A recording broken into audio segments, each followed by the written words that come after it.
আসসালামু আলাইকুম। আজকে আমরা আলোচনা করব সেকেন্ড টার্মের টপিক সেন্ট্রাল নার্ভাস সিস্টেম থেকে অ্যান্টি পার্কিনসোনিয়ান ড্রাগ। সেই অ্যান্টি পার্কিনসোনিয়ান ড্রাগ নিয়ে আলোচনা করার আগে সর্বপ্রথমে জেনে নিতে হবে পার্কিনসন ডিজিজটা কি।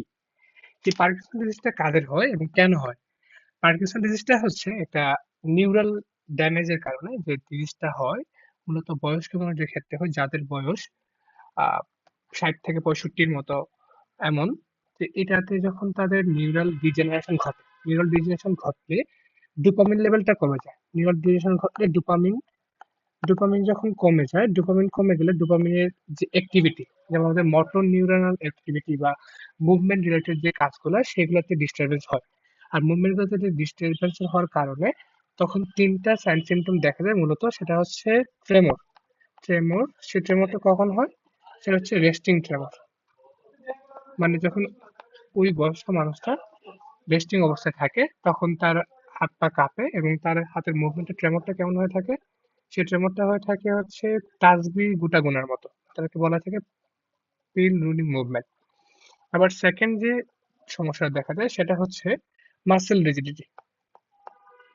কেন এই সমস্যাগুলো দেখা যাচ্ছে সেগুলো আমরা একটু পরে আলোচনা করবো, বেসিক সহ। মাসেল রিজিডিটি দেখা যায়। থার্ড যে সমস্যাটা হয় সেটা হচ্ছে কোনো একটা মুভমেন্ট শুরু করতে বা ওনার যখন কোথাও হাঁটা শুরু করবে, সে হাঁটা শুরু করতে দেরি হয়, সেটাকে বলে থাকে ব্রেডিকাইনেসিয়া। ব্রেডিকাইনেসিয়া। সো এটা মূলত হচ্ছে কি আমাদের যখন ডোপামিনার্জিক নিউরন গুলো আছে সেই ডোপামিন নিউরন 20 থেকে 40% নষ্ট হয়, তখন সাইন সিমটমটা দেখা যায়। আর যখন 40 থেকে 70% নষ্ট হয়ে যায়, সিভিয়ার সাইন সিমটম দেখা যায়। এটাকে অনেক ক্ষেত্রে বলা হচ্ছে ব্যাজাল গ্যাংলিয়া ডিজিজও বলা হয়। আর একজন সায়েন্টিস্ট জেমস পার্কিনসন নাম অনুসারে এটাকে নামকরণ করা হয়েছে। আর এই ক্ষেত্রে মূলত হচ্ছে আমাদের মোটর নার্ভ গুলা বা হচ্ছে আমাদের মোটর নিউরনাল ডিজিজ বা মেইনলি মাসল গুলো ইনভলভ হয়ে থাকে। এখন চলে আসে কেন হয়, কজ। সেই কজ গুলো হচ্ছে বয়সের কারণে। বয়স হলে মানুষের অনেক কিছুই কমে যায়, তার মধ্যে হচ্ছে এইজ, দেন হচ্ছে এইজগত ডিজেনারেশন হয় বা ভাইরাল যখন ইনফেকশন হয় যেমন এনকেফালাইটিস, দেন হচ্ছে ভাইরাল ইনফেকশন, এগুলোর কারণে হতে পারে। বা হচ্ছে ব্রেনে যদি কোনো টিউমার হয়, হ্যাঁ, ব্রেন স্পেস অকুপাইং লেশন হয় তখন হতে পারে। ড্রাগের কারণে হতে পারে, যেমন বিভিন্ন ড্রাগ সেগুলো আমরা বিস্তারিত জানবো পরে, যেমন অ্যান্টিসাইকোটিক ড্রাগের ক্ষেত্রে হতে পারে।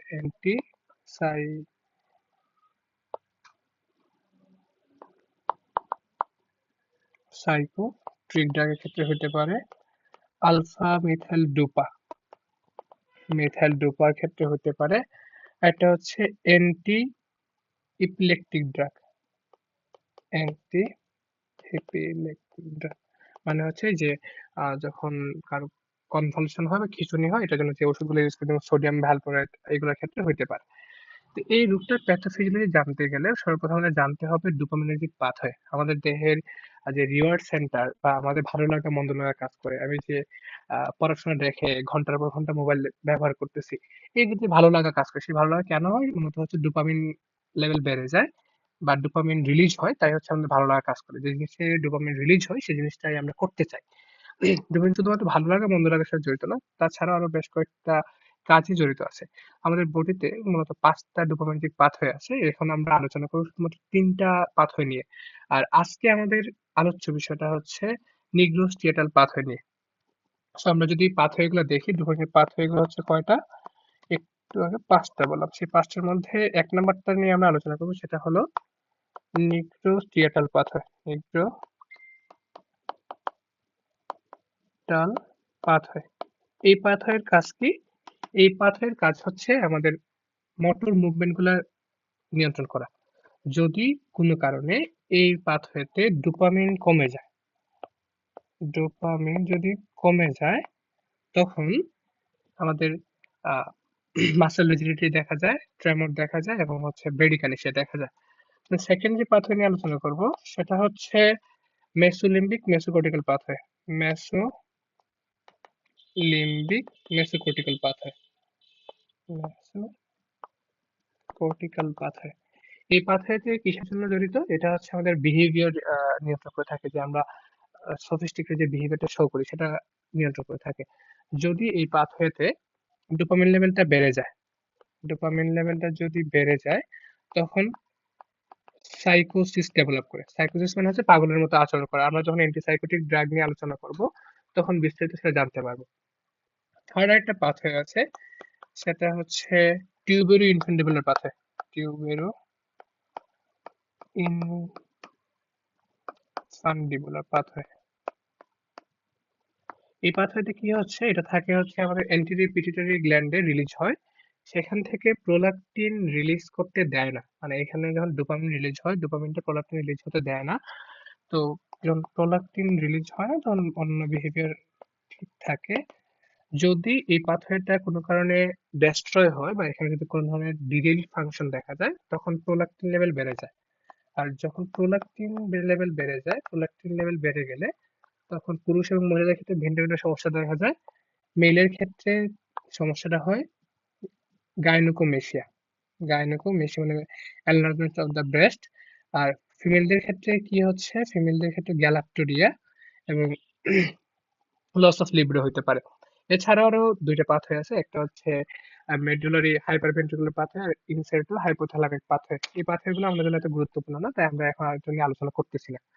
এখন চলে আসা যাক আমাদের মেইন আলোচনা, সেটা হচ্ছে pathophysiology. Pathophysiology pathophysiology of parkinsonism.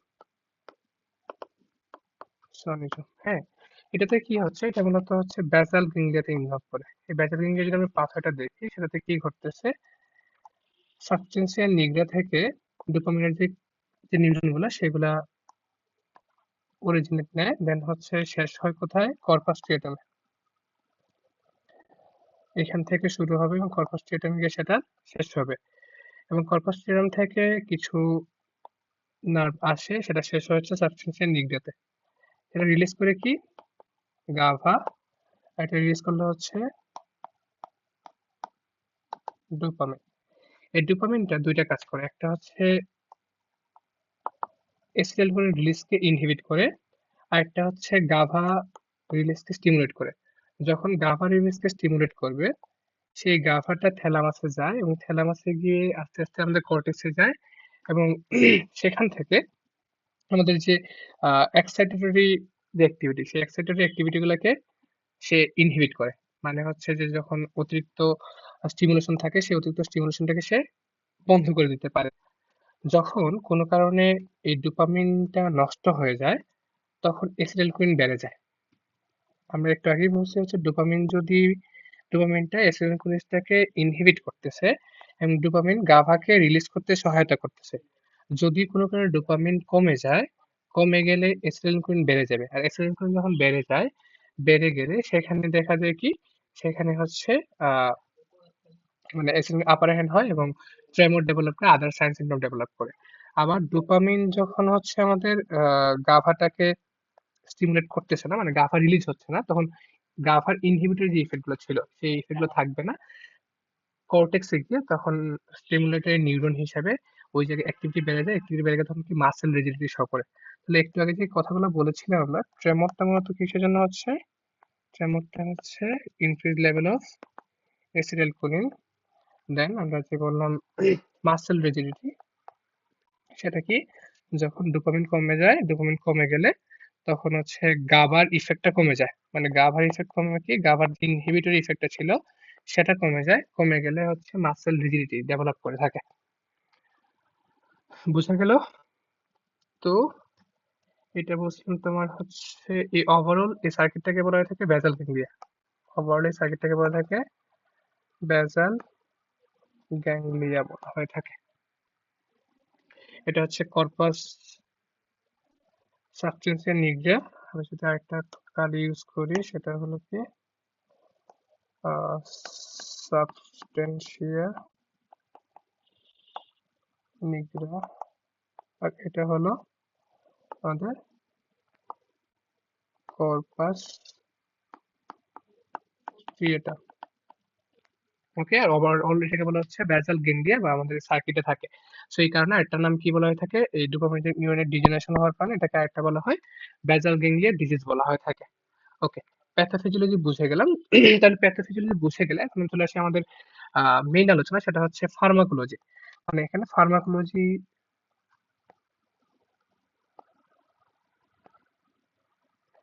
Pharmacological আমরা কি ইউজ করতে পারি ফার্মাকোথেরাপিতে তাহলে আমাদের দুইটা জিনিস দরকার হয়। নাম্বার ওয়ান, আমরা তো কি চেষ্টা করব কিভাবে বেসাল গ্যাংলিয়াতে ডোপামিনের অ্যাক্টিভিটি বাড়ানো যায়। যেহেতু ডোপামিন কমে যাওয়ার কারণে এই সমস্যাগুলো হচ্ছে, তাহলে আমরা কি করতে পারি, ডোপামিন কেমনে বাড়াইতে পারি সে চিন্তা করব।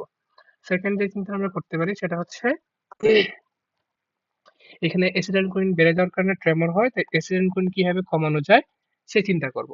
এই চিন্তা থেকেই হচ্ছে আমাদের ফার্মাকোথেরাপি গুলো চিন্তা করতে হয়।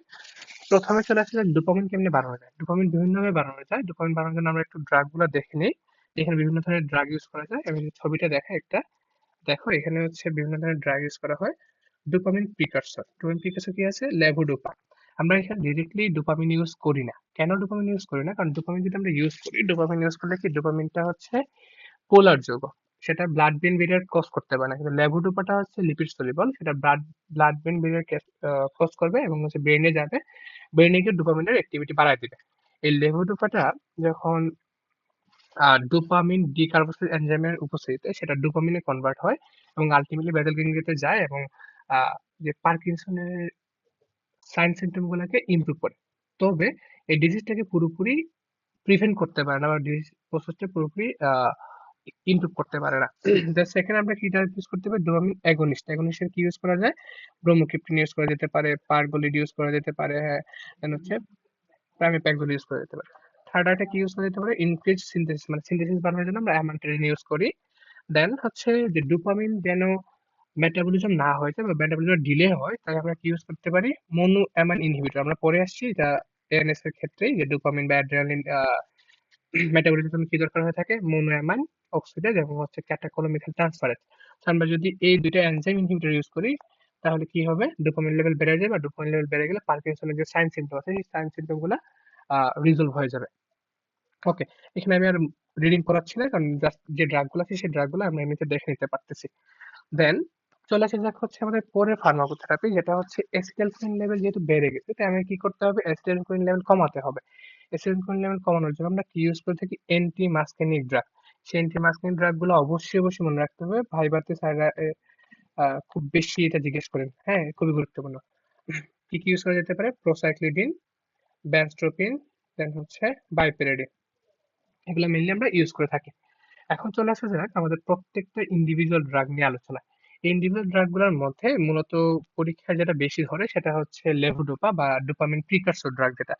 এই লেভোডোপা একটু আগে আমি বলছি যে আমরা এখানে ডোপামিন সরাসরি ইউজ করতে পারি না। কেন ডোপামিন ইউজ করতে না পারার কারণ হচ্ছে ডোপামিনটা হচ্ছে পোলার যৌগ। পোলার যৌগগুলা ব্লাড ব্রেন ব্যারিয়ার ক্রস করতে পারে না। দ্যাটস ওয়াই আমরা সেটা ইউজ করি না। আমরা কি ইউজ করি, লেভোডোপা। লেভোডোপা কেন ইউজ করি, লেভোডোপা ইউজ করতেছি হচ্ছে এই লেভোডোপাটার ডোপামিন মানে হচ্ছে লিপিড সলিবল, এবং যখন সেন্ট্রাল নার্ভাস সিস্টেমে যায় বেসাল গ্যাংলিয়াতে গিয়ে ওইখানে ডোপামিন ডিকার্বক্সিলেজ এনজাইমের উপস্থিতিতে ডোপামিন ডি কার্বক্সিলেজ এনজাইমের উপস্থিতিতে সেটা ভেঙে গিয়ে ডোপামিনে কনভার্ট হয়, এবং ডোপামিনে কনভার্ট হওয়ার পর বেসাল গ্যাংলিয়াতে তার কনসেন্ট্রেশন বাড়ে, ডিজিজ প্রসিডিউরটাকে হেল্প করে। যখন আমরা শুধুমাত্র লেভোডোপা ইউজ করি, সেই লেভোডোপা ইউজ করলে এখানে একটু ঝামেলা আছে। সেই ঝামেলা হচ্ছে কি, এটার পেরিফেরাল মেটাবলিজম বেশি হয়ে যায়। 70% হচ্ছে ইন্টেস্টাইনে মেটাবলিজম হয়ে যায়, 70% হচ্ছে ইন্টেস্টাইনে হয়ে যায়। বাকি 27 থেকে 29% হচ্ছে আমাদের পেরিফেরাল টিস্যুতে, পেরিফেরাল ফেরাল টিস্যুতে দিই। আর 1 থেকে 3% যাচ্ছে ব্রেইনে, মাত্র 1 থেকে 3% যাচ্ছে ব্রেইনে। বেশিরভাগ ডোপামিন থেকে যাচ্ছে পেরিফেরিতে। পেরিফেরিতে যখন বেশিরভাগ ডোপামিন থেকে যায়, এখানে আমাদের যে ফার্মাকোলজিক্যাল টার্গেট ছিল সেই টার্গেটটা কম অ্যাচিভ হচ্ছে এবং পেরিফেরাল সাইড এফেক্টটা বেশি হচ্ছে। তো এই সমস্যাটাকে দূর করার জন্য আমরা একটা প্রসিডিউর ইউজ করতে পারি। সেই প্রসিডিউরটা হচ্ছে ডোপামিন ডিকার্বক্সিলেজ যে এনজাইমটা আছে সেই এনজাইমের ইনহিবিটর, মানে যেন হচ্ছে সেই এনজাইমটাই কাজ করতে না পারে। তাই আমরা লেভোডোপার সাথে কম্বিনেশন ইউজ করি কার্বিডোপা। লেপুডোপার সাথে আমরা ইউজ করি কি কার্বিডোপা। যখন কার্বিডোপা ইউজ করা হয়, কার্বিডোপাটা হচ্ছে ডোপামিন ডিকার্বক্সিল এনজাইম যেটা আছে তার অ্যাক্টিভিটিটাকে বা এই এনজাইমের অ্যাক্টিভিটিটাকে কি করছে পুরোপুরি প্রিভেন্ট করতেছে বা এইটাকে কাজ করতে দিচ্ছে না। কাজ করতে না দিলে তখন পেরিফেরাল কনভার্সনটা কমে যায় আর ব্রেনে আমাদের বেসাল গ্যাংলিয়াতে ডোপামিন লেভেল বেড়ে যায়। যখন আমরা কার্বিডোপার সাথে লেবিডোপা ইউজ করি তখন কি কি পেতে পারি? এখানে হচ্ছে তখন 40% ইন্টেস্টাইনে মেটাবলিজম হয়, ইন্টেস্টাইনে মেটাবলিজম হয়, দেন 50% মেটাবলিজম হয় পেরিফেরাল টিস্যুতে, পেরিফেরাল টিস্যু, আর 10% রিচ করে হচ্ছে বেসাল গ্যাংলিয়া। তো এখন আমরা পাচ্ছি কি বেসাল গ্যাংলিয়াতে কনসেন্ট্রেশন বেশি, তাই এই ক্ষেত্রে থেরাপিউটিক ইফেক্টটা বেশি পাওয়া যায়। তবে এখানে আমরা সেন্ট্রাল নার্ভাস সিস্টেমে যে ইফেক্ট বা সেন্ট্রাল নার্ভাস সিস্টেমের যে সাইড ইফেক্ট সেগুলো আমরা একটু বেশি পাবো। ঠিক আছে, বোঝা গেল? ওকে, এইটুকু বোঝার পর আমরা চলে আসি এখন হচ্ছে pharmacological effect of levodopa. Pharmacological effect কি, প্রথম তার ইফেক্ট যদি চিন্তা করি, লেখাগুলো একটু হয়েছে। প্রথম ইফেক্টটা কি, যে সাইন সিমটম যেগুলো আছে সেগুলোকে ইমপ্রুভ করে, improve sign symptom of parkinsonism, parkinsonism সেটা ডেভেলপ করলো। দেন সেটা কি শুধুমাত্র নিগ্রোস্টিরাল পাথওয়েতেই বাড়াবে না, ডোপামিন লেভেলটা তখন আমাদের অন্য পাথওয়েতেও বাড়বে। অন্য পাথওয়েতে যদি বাড়ে, ডোপামিনটা হচ্ছে কি এই মেসোলিম্বিক মেসোকর্টিকল পাথওয়ে, আমরা একটু আগে বলেছি মেসোলিম্বিক লিম্বিক মেসোকর্টিকল পাথওয়ে যদি বেড়ে যায় তখন হচ্ছে বিহেভিয়ারাল চেঞ্জ ঘটে। সেই বিহেভিয়ার চেঞ্জে কি করতে পারে, অ্যাংজাইটি হইতে পারে, দেন হচ্ছে এক্সাইটেশন হইতে পারে, হ্যালুসিনেশন, ডিলিউশন, এই টাইপের যে কোনো কোনো ক্ষেত্রে সিলিস্টোনিয়া হইতে পারে। দেন চলে আসা যাক হচ্ছে কার্ডিওভাস্কুলার বা সিভিসিতে। সিভিএস এ কি সমস্যা হয়, ডোপামিন, আমরা জানি ডোপামিন কি কাজ করতে পারে, হার্টের যে বি1 রিসেপ্টর আছে, হ্যাঁ, ডোপামিন একই সাথে আলফা বিটা এবং হচ্ছে আহ, হ্যাঁ সবগুলোর উপর কাজ করতে পারে। সো যখন সে হার্টের বিটা 1 রিসেপ্টরের উপর কাজ করার মাধ্যমে তার আয়োনোট্রপিক কোনোট্রপিক এফেক্টের মাধ্যমে সে হার্ট রেট বাড়ায় দেয়, মানে হচ্ছে টেকিকার্ডিয়া করে, কি করে টেকিকার্ডিয়া করে। এবং আরেকটা কি করতে পারে, ভেন্ট্রিকুলার এক্সট্রাসিস্টোল। দেন আরেকটা কি হতে মাঝে মাঝে অ্যাট্রিয়াল ফিব্রিলেশন হতে পারে। তারপর চলে আসছে জিআইটিতে। জিআইটিতে যে জিনিসটা হয় যে ডোপামিন কি করতে পারে, ডোপামিন কেমোরিসেপ্টর ট্রিগার জিন যেটা আছে আমাদের ভমিটিং সেন্টার, যদি তোমরা ইতিমধ্যে গ্যাস্ট্রোইন্টেস্টাইন পড়ে থাকো, এই কার্ডটা পড়ে থাকো তাহলে বুঝতে পারবা কেমোরিসেপ্টর ট্রিগার জোনটাকে সে স্টিমুলেট করার কারণে তখন কি হতে পারে, নাউজিয়া হতে পারে, ভমিটিং হতে পারে এবং হচ্ছে anorexia of peptic ulcer disease এগুলো হতে পারে। রেনাল সিস্টেমে খুব একটা সমস্যা নাই, আয়ের ক্ষেত্রে এই ইফেক্ট আমাদের লাগবে না এত বেশি। তো মোটামুটি এইগুলো হচ্ছে মেজর ইফেক্ট। তাহলে যে অ্যাডভার্স ইফেক্ট গুলা, সেই অ্যাডভার্স ইফেক্ট গুলার ক্ষেত্রে আরেকটা জিনিস ঘটে কি, যে যখন আমরা এখানে একটু বললাম কি যে লেবুডোপা একটা এনজাইমের মাধ্যমে মেটাবলিজম হয়, সেই এনজাইমটা কি ডোপামিন ডিকার্বোসেজ এনজাইমের মাধ্যমে। তো ডোপামিন ডিকার্বোসেজ এনজাইমের কারণ কি তার ফ্লাকচুয়েশন হয় বা লেভেলটা সবসময় সমান থাকে না। লেভেল যখন সবসময় সমান থাকে না, তাই তখন কিছু লেভেলটা ফ্লাকচুয়েশনের কারণে কিছু অ্যাডভার্স ইফেক্ট দেখা যায়। একটা হচ্ছে ডিসকাইনেসিয়া, একটা হতে পারে অন অফ ফেনোমেনন, মানে প্রথম দিকে ভালো কাজ করে দেন পরে কিছুক্ষণ ওই ইনিশিয়ালি ভালো রেসপন্স করলো, পরে হচ্ছে ব্রেডিকাইনেসিয়া নরমালি ডেভেলপ করছিল। বাট লেভোডোপার কনসেন্ট্রেশন, লেভোডোপা থেকে ডোপামিনের কনভার্সন দুটোই খুব বেশি ফ্লাকচুয়েট করায় অন অফ ফেনোমেনন দেখা যায়। মানে যখন আমরা লং টার্ম ইউজ করি 2 থেকে 5 বছর, তখন এই সমস্যাটা দেখা দিতে পারে। তো আমরা যদি ইন জেনারেল অ্যাডভার্স ইফেক্ট গুলো বলি, সেটা কি দাঁড়ালো তাহলে, মেসোলিম্বিক মেসোকর্টিক্যাল পাথরের কারণে অ্যাডভার্স ইফেক্টে প্রথমে হচ্ছে কি তার বিহেভিয়ার চেঞ্জ ঘটে। যখন ডোপামিন এটাতে বাড়ে তার কি ঘটে, তার তখন হচ্ছে বিহেভিয়ারাল চেঞ্জ ঘটে। চেঞ্জ ঘটে, দেন হচ্ছে তার কার্ডিওভাস্কুলার সিস্টেম বললাম টেকিকার্ডিয়া, এটা করতে পারে। জিআইটি তে কি করে, জিআইটি তে হচ্ছে নাউজিয়া, ভমিটিং করে, দেন হচ্ছে ডিসকাইনেসিয়া করতে পারে, ডিসকাইনেসিয়া। আবার যেটা করতে পারে অন অফ ফেনোমেনন, যখন দীর্ঘদিন ইউজ করবো তখন কি পাওয়া যায়, অন অফ ফেনোমেনন। হ্যাঁ, গেল এটা। এখন যে অ্যাডভার্স ইফেক্ট গুলো আছে সেই অ্যাডভার্স ইফেক্ট যদি আমরা কারেকশন করতে চাই, correction of adverse effect, correction of adverse effect, তখন কি করা যেতে পারে? অ্যাডভার্স ইফেক্ট কারেকশন করার জন্য এখানে এক্সটেন্ডেড রিলিজ ট্যাবলেট, যেগুলা তার ফার্মাকোলজিক্যাল ইফেক্ট, হ্যাঁ, তার যে কনসেন্ট্রেশন সেই কনসেন্ট্রেশন মেনটেন করবে, তার extended release tablet, extended tablet release tablet use করতে পারি। আবার একটা জিনিস করতে পারি সেটা হচ্ছে ড্রাগ হলিডে, বর্তমানে এটা প্রেফার করা হয় না ড্রাগ হলিডে। আর একটা হলো কি লেভোডোপা, লেভোডোপা, কার্বিডোপা প্লাস কম ইনহিবিটর, হ্যাঁ, এটা কম্বিনেশন ইউজ করতে পারি।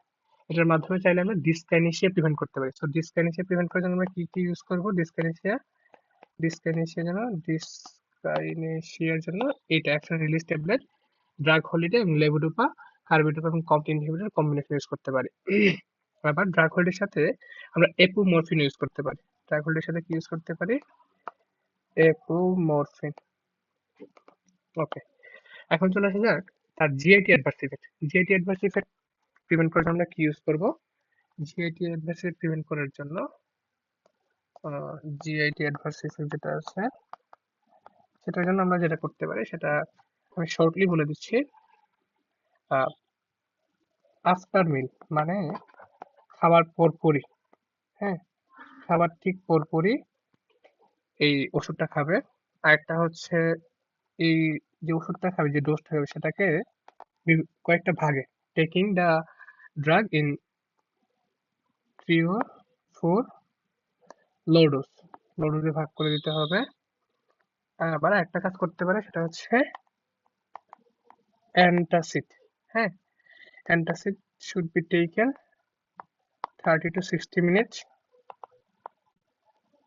Before levodopa. সো আমরা কি বলছিলাম, ওইখানে যে ডোপামিন বেড়ে গেলে নজিয়া ভমিটিং হয়, তাহলে এই জায়গায় আমরা কোনো ধরনের অ্যান্টিএমিটিক হিসাব ব্যবহার করতে পারবো না। অ্যান্টিএমিটিক যদি আমরা অ্যান্টি ডোপামিনার্জিক ড্রাগ ইউজ করি তাহলে সেটা পার্কিনসনের ইফেক্টটা পুরোপুরি পেতে পারবো না, যে পার্কিনসন ডিজিজের জন্য আমরা ব্যবহার করি সেটা পুরোপুরি পাবো না। আবার যদি আমরা অন্য অ্যান্টিএমিটিক ইউজ করি সে অন্য অ্যান্টিএমিটিক ওটাতে কাজ করবে না, কারণ এইসব যে সমস্যা হচ্ছিল সবগুলোই কি হচ্ছিল, সবগুলোই মূলত হলো আমাদের ডোপামিন লেভেলটা বেড়ে যাওয়ার কারণে। সো অন্য ড্রাগ দিলে সেখানে কাজ করবে না। এখন লাস্টলি যেটা নিয়ে আমরা জানবো সেটা হচ্ছে কোথায় কোথায় আমরা এই ড্রাগগুলো ইউজ করতে পারবো না, মানে কন্ট্রাইন্ডিকেশন। সে কন্ট্রাইন্ডিকেশন,